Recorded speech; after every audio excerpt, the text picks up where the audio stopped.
La plus belle femme du monde a 8000 ans.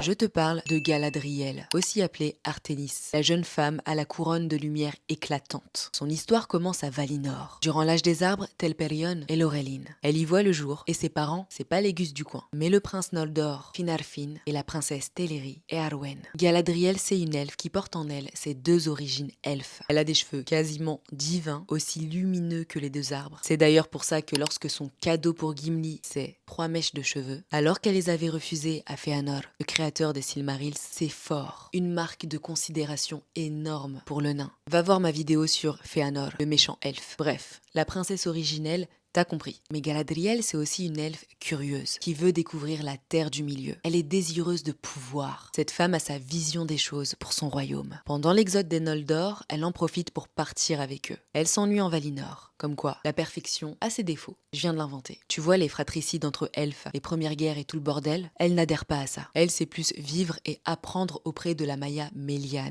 en Beleriand. Galadriel va mettre son talent et son intelligence pour la lutte contre Morgoth. Elle unifie les peuples et voyage à travers toute la terre du milieu. Elle gagne en sagesse et vit son amour avec Celeborn et va plus tard gouverner les régions. Mais quand Anatar, aka Sauron, va foutre la zizanie là-bas, le couple va se retirer. Le forgeron des anneaux de pouvoir, Celebrimbor, va lui confier Nenya, un anneau qu'elle portera, qui va lui permettre de faire prospérer la Lorien, ce paradis sur terre. Il faut comprendre qu'elle sera tentée par le pouvoir des anneaux, mais va, après 8000 ans de vie et d'expérience, abandonner sa quête. Grâce au film, vous connaissez la suite. Elle va se retirer vers sa terre natale, Grande Dame,